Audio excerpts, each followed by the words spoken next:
So continuing with the shooting simulator, today I received the printed circuit boards here. 3 of them came from Express Circuits, and this is the schematic of the board here.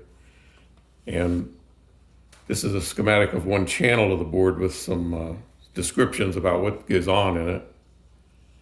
And this is the most helpful to me right at the moment. It's the layout of the board with the outline of the components in yellow there, which, since I didn't get a silk screen on the board, it's sort of helpful to be able to see where the components go.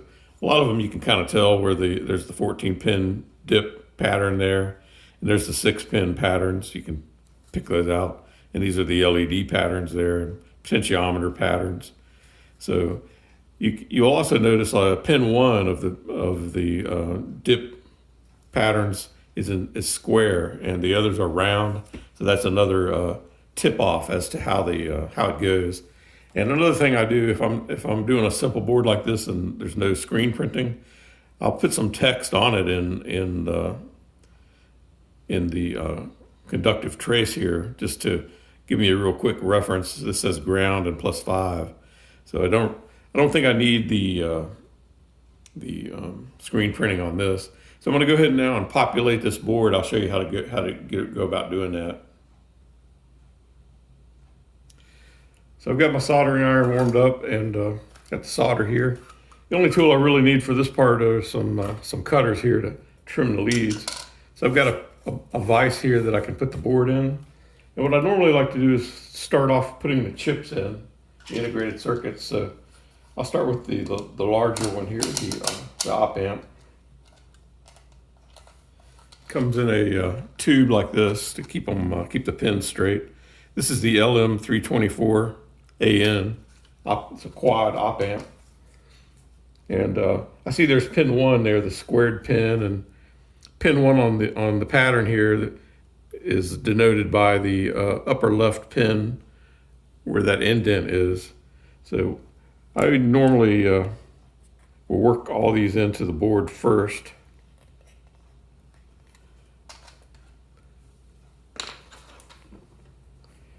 And usually the pins are a little wider than the pattern, so you have to kind of bend them a little to get them to go in.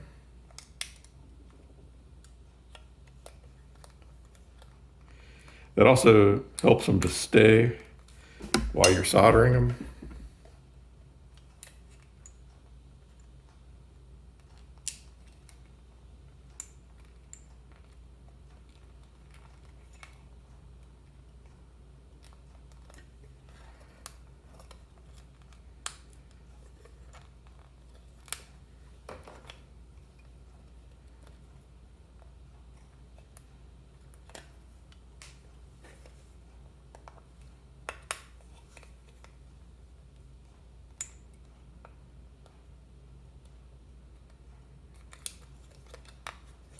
There we go, finally got that one in. So what I do is I bottom it out, pop back out again. I hold it down and then reach under there and kind of flex the pins to a little bit, spread them out to kind of make it stay seated. And then I'm going to put the opto-isolator chips in. These are the 6-pin. And they also have the same kind of indent on the top, and pin 1 is the upper left from the indent there. So I'll just work these in.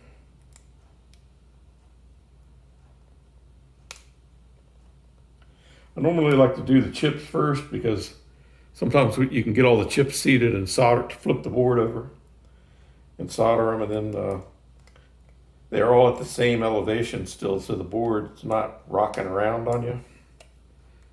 But in this case, I have a vise that holds the board, so it's not that big of a deal.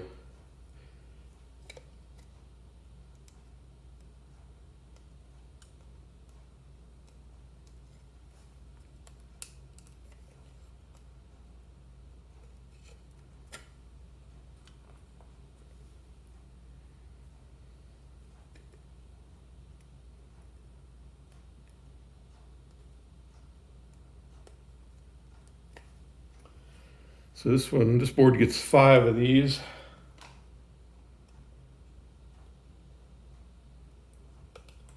So it's 4 channels. These are 4 targets. And this 5th chip up here is the one that interfaces with the electronic stopwatch. It has its own separate channel. So I'm going to put these chips back in before they get bent. They're pretty robust, but I don't want anything to happen to them. They're kind of expensive chips. So those are all the integrated circuits. So I'm going to flip this over and then solder them in place. And so if you don't have a vise, you can just set this right on the workbench there.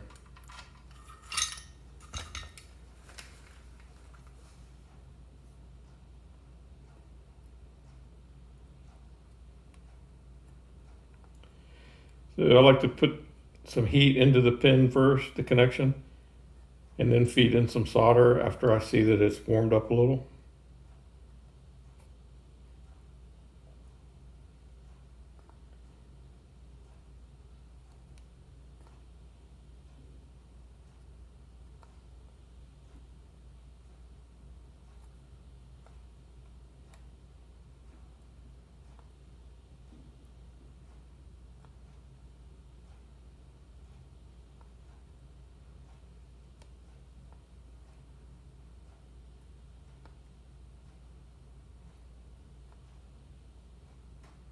Okay, that's the quad op amp. Now I just have to do these opto isolators.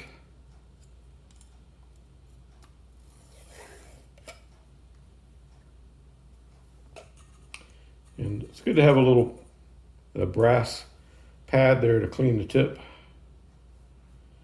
In the old days, they told us to use a wet sponge, but somewhere along the line, they figured out that wasn't a good thing to do. And I always did have it was a little weird. You could clean the tip, but it would cool the tip too. So most of the time, we would end up just loading up the tip with solder and then flinging the excess on the floor.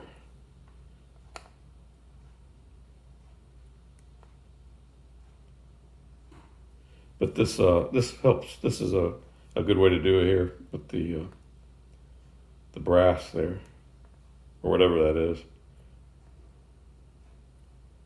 Maybe it's bronze, don't know.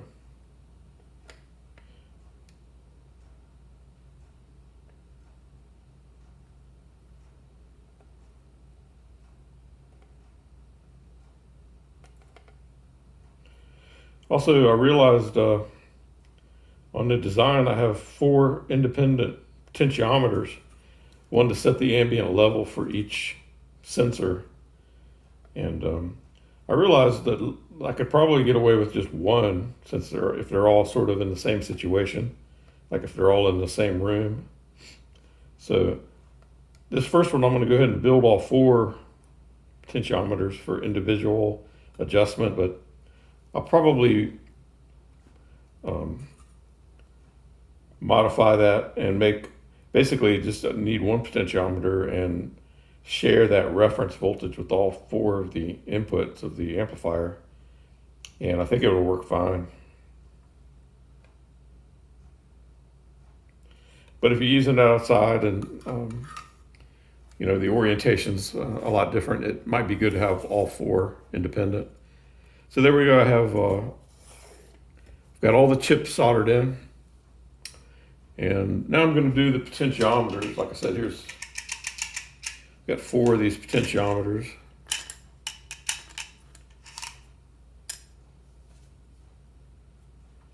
And later that'll probably just become one. So the same thing, there's just one way they can go in there. So I'll put them in and then reach under there and kind of spread the pins to get them to stay. And again, I like to do these. These are, the reason I'm putting the pots in now is because they're also flat and they're all kind of the same height. And they're also a little taller than the chip. So it's just an old habit I've had where I start off building in the low parts and then gradually build the higher and higher parts. Because otherwise, you end up, if you go ahead and put a high part in there, a part that sticks up like a heat sink or something, and you're trying to solder it on the board on a bench without a vise, it ends up rocking around and moving around on you. So it's just something I've learned over the years. It's a habit I have. So you can see I've got the leads kind of bent, and I'm still holding my finger under there to make sure they're tight. So I've got the 4 potentiometers in. I'm going to solder those in. And these are going to be a little, there's a step after that. When I solder these in, I'm going to go back and trim the excess. But same thing, you put some heat on it. You can kind of tell, just you'll see the solder kind of give you a hint that it's warmed up. And then you can just add a little more solder.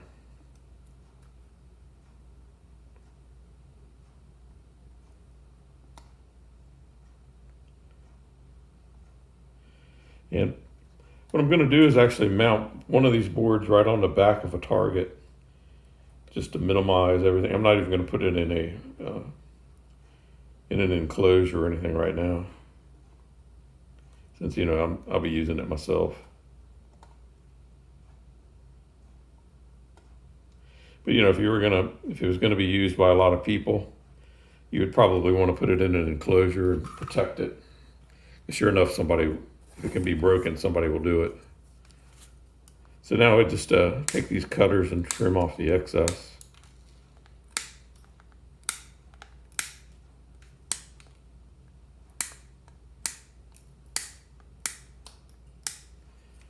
And then we'll slide the board back in here.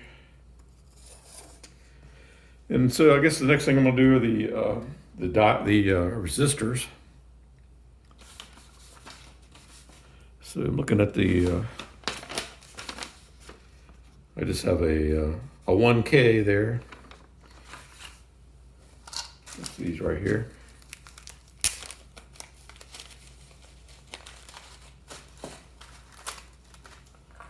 So this is where I kind of have to pay attention to what's going on.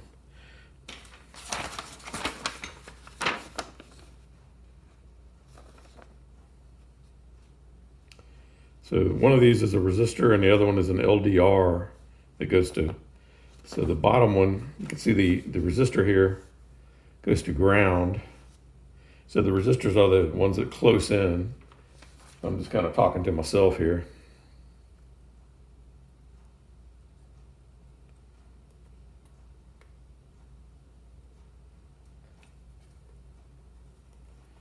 So you just kind of bend the leads and press them in there. It'll be the same kind of thing too. Once you get them in there, you can seat them. Use a tool if you have to.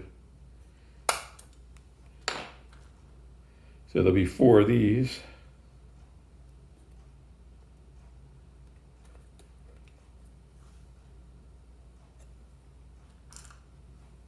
It's kind of fun putting one of these boards together when after you design it and you get the board back, and oftentimes there's a mistake, and you have to figure out a way to correct it.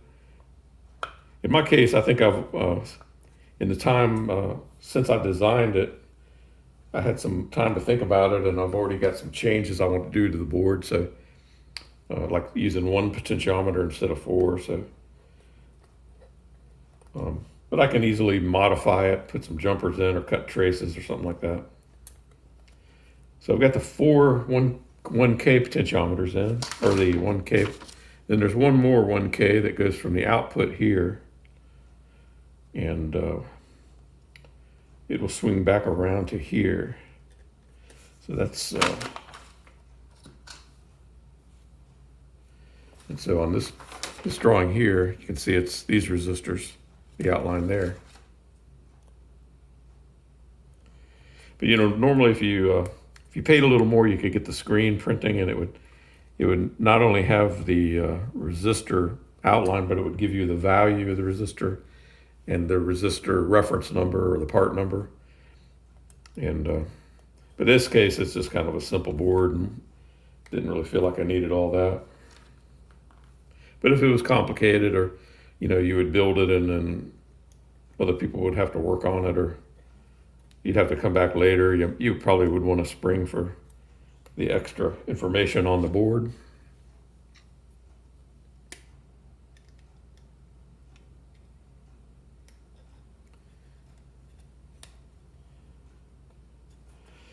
So these are all 1K potentiometers, or 1K resistors. So I'll just go through and spread these leads out. Make sure they're tight. Looks good. So the same thing, then I'm going to run through here and solder these in, and then trim the excess.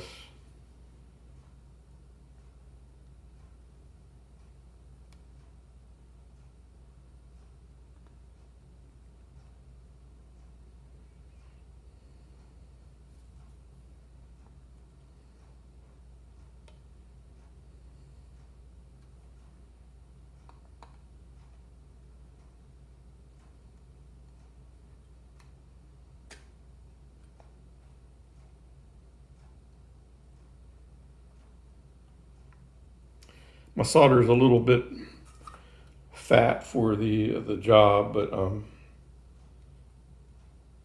don't feel like trying to find this small diameter solder right now. This will work fine.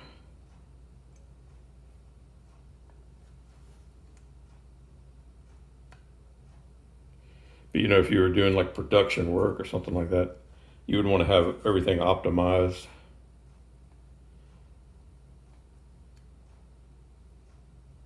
For speed.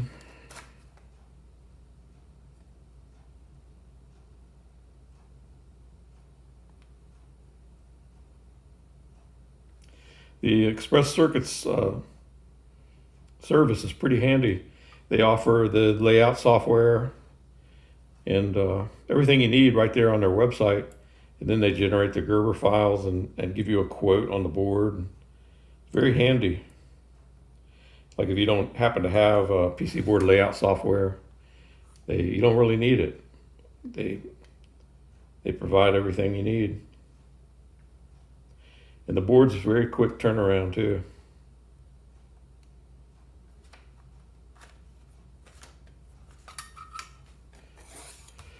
So now, usually take a look.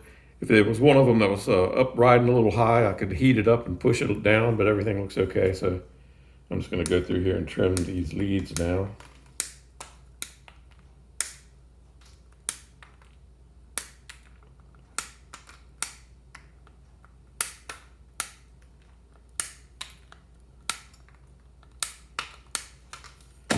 Okay.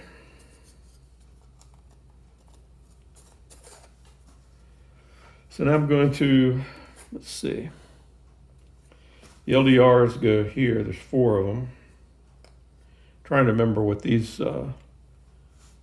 parts are here.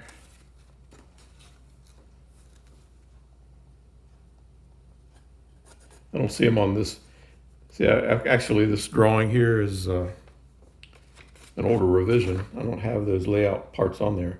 It must have been something I added just for future use or something.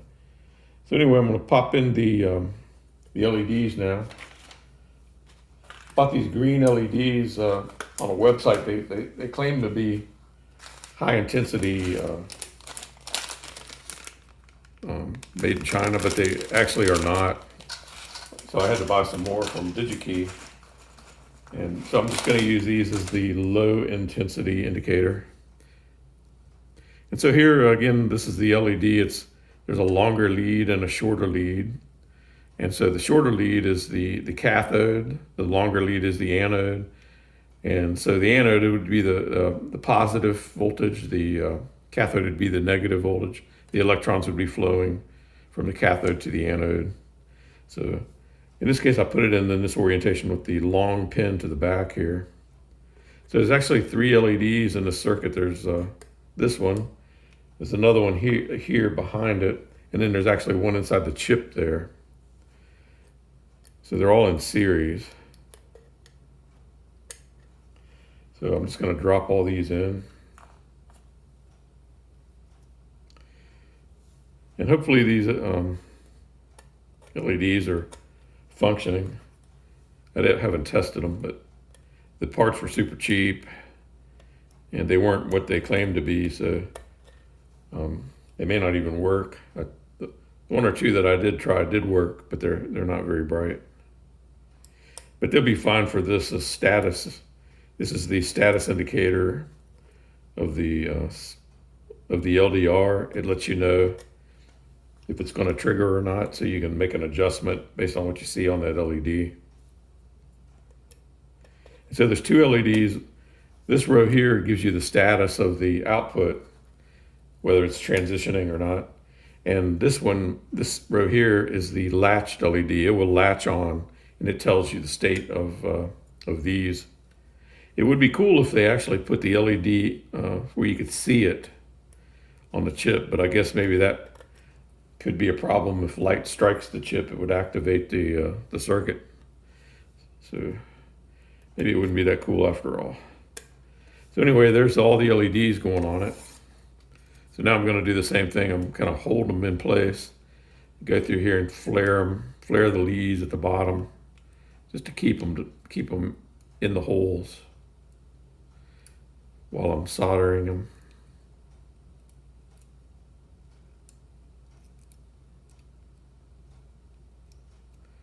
Not real critical. I mean, they can be nice if they were stayed where they're supposed to be.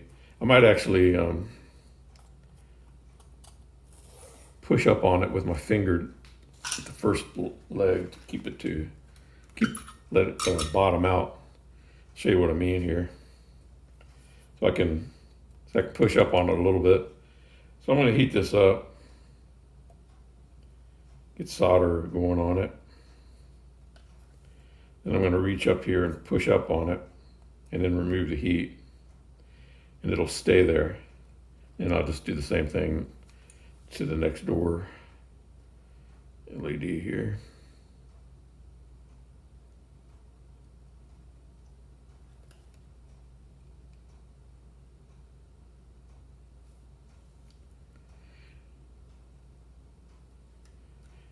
And just work my way down. Once you get one lead in there, it'll hold it. You can go back and do the other one.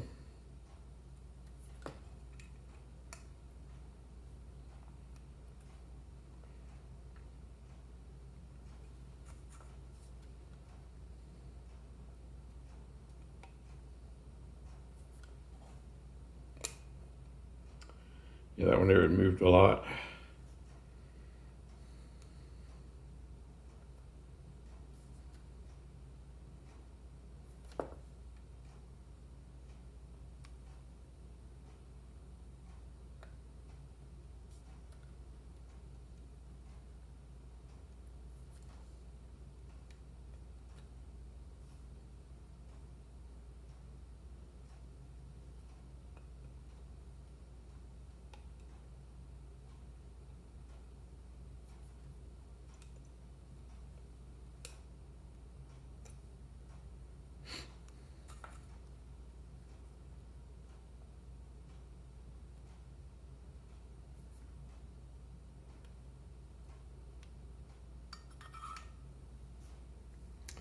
So I've got one lead of each LED. I'm just going to flip it over, and yeah, that looks pretty good.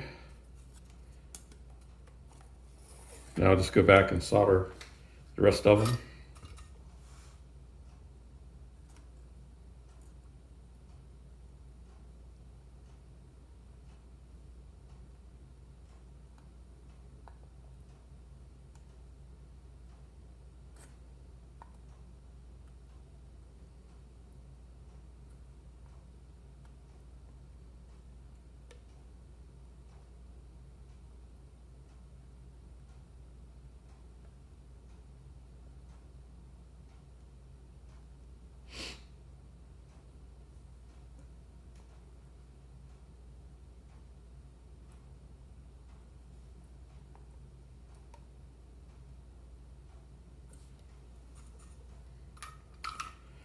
All right, now just have to trim these leads down.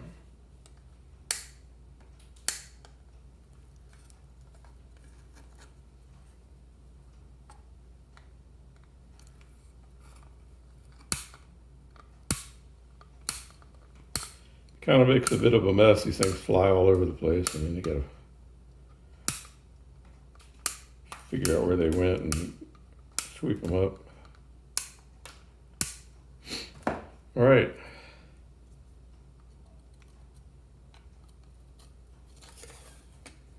So those are basically the parts that go on the board. The other holes there are for the LDRs. They're going to actually get wires because the LDRs are going to be mounted off of the board there.